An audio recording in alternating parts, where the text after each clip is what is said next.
Hi friends, it's Jess with Our Bipolar. Welcome back to my channel. If you're new here, just a little bit about me. I have bipolar 1 and I was diagnosed 26 years ago when I was a sophomore in college.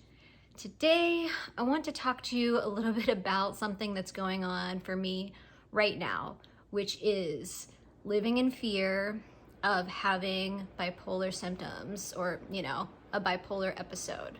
Before we get into that, I'll ask you to subscribe to my channel if you haven't yet, like this video, comment. I'd love to hear your thoughts on this topic. I think it's a pretty common experience having fear or worrying that you're going to have bipolar symptoms again, whether it's mania, depression, mixed episodes. Yeah, I think we all live with this to a certain extent. And I used to kind of worry and be fearful all the time about having episodes. And then I started having a little bit more stability and it wasn't something I worried about all the time. But every year, this time of year, I start to worry about it because for me, the fall is mania season. Now, I'm much more mania dominant, so I don't usually go into depression that often. I mean, sometimes, but if I'm going to go into an episode, it's usually mania. Now, I do kind of go into hypomania first, and that usually lasts a long time. I can usually get a handle on the hypomania before it would go into mania, psychosis, all that stuff. So let me just go back, explain a little about this. So in terms of bipolar, my very first full-blown manic episode and psychosis was in September of 1999. So 26 years ago. This is a long time ago. I was in college, but that was when I really, had my first big episode, and I was diagnosed with bipolar 1 shortly after that. And if you want to watch a video all about that, it's right here, and I'll link it down in the description box. So yeah, ever since then, I go into mania a lot in the fall. I mean, it could be August, September, October. It doesn't happen every single year. Sometimes I can, prevent it, but not always. It does tend to happen in the fall. So come July, August, I start really worrying about mania.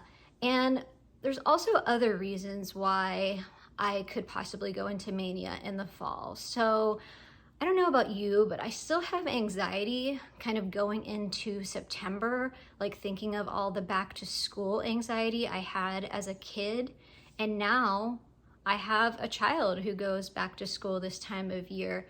So it's like I'm remembering that anxiety that I had, and it's almost like, it's like a habit or like a schedule. Like I'm on this schedule and this is when the anxiety hits.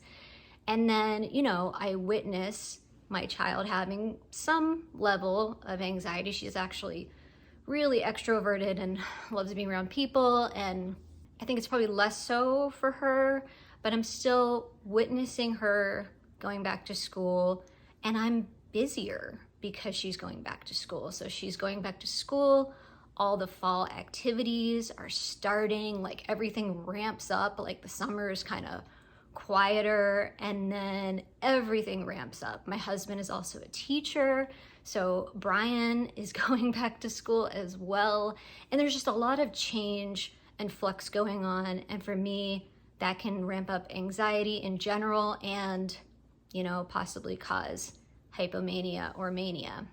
So just what else is going on in the fall for me? Well, my birthday. So I don't really care that much about my birthday. It's not that big of a deal to me, but other people sometimes make it a big deal. And so that's something I have to deal with beginning of October. Also, last year, on my birthday is when we found out that Brian needed to have this really major surgery. We never thought he was going to need surgery again, but that was the day that we found out that he had to have spinal cord tumor surgery, which ended up happening at the end of October. So it's like these anniversaries are starting with the surgery. So just remembering how we felt leading up to the surgery. And I mean, when it happened last year, I just kind of went on autopilot and I was like, this is what we have to do. And, you know, we had to travel for the surgery to Baltimore to Johns Hopkins. And it was a lot, but I was kind of focused on getting all of this done, taking good care of Brian, and I wasn't focusing on anything else. It was like I was just honing in and like really hyper focusing on the surgery. And then there's other stuff in the fall. For me, I start getting nervous about the holidays. I start thinking like, oh, I have to start buying gifts for Christmas. You know, it's just, I have to start kind of planning for all those other things as well. I just feel like the fall is like overloaded, stressful for everyone, and that can cause symptoms for me. I mean, living in that fear, it can feel unbearable. It can feel overwhelming. It can just, like, I can feel it physically. Like right now I am feeling anxiety symptoms and I am feeling a little shaky and just really uncomfortable. For me, it's an uncomfortable feeling. I don't feel like my usual self. And I do, you know, there's a lot of things I do to try to cope and to not go into mania during my mania season. A lot of it is I've learned to just sit with it, like sitting with the feelings, allowing myself to feel it and to go through it and not keep trying to push it away. So part of that is also talking about it. Like, you know, I'm making this video, I'm talking about it to all of you, but also talking about it with Brian, talking with friends. You know, a lot of people are going through stress with going into the fall. So people can relate, but most of my friends cannot relate to having bipolar disorder. Now, I do have tons of friends who do have bipolar disorder, but most of my in-person friends do not now. Like I said, I have a lot of online friends, Instagram friends. Those are also real friends. So all those people really are great supports to me and really does help. A lot of the other stuff I do in the fall is just, like I said, not overloading myself, saying no to things, you know, like prioritizing what I want to do, what my family really wants to do, what's most important, and then not doing other things. Like last year, I remember there were certain things in the fall that I just did not do to make sure I could stay home and get more rest. You know, I have to work. Well, you know, I can take time off work, which I do. I take every other Friday off, kind of like preemptively to reduce stress in my life. So in the fall, it's probably a good idea to take even more time off work.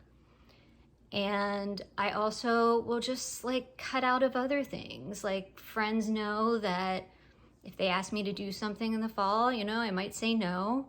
I might push it off until a little further in the year. Also making sure I'm keeping up with my appointments with my psychiatrist, doing therapy, taking my meds every single day, exercise, you know, all of the things that I'm trying to do all the time. I really have to keep up with those, like getting sleep, going to bed on time, not, you know, starting to stay up late for no real reason, eating right, all those things. They become crucial. It's no longer an option. I have to try to plan. And I'm not a great planner. Like, I don't know about you, but that is not one of my strengths. So I try to do my best. I try to keep things in perspective, and being aware, just aware that this is going to happen every year, or, you know, at other times too, throughout the year, just sort of honing in and allowing myself to feel the feelings, feel the fear, feel the anxiety, but trying to keep myself in line so that I don't get symptoms. But sometimes I do.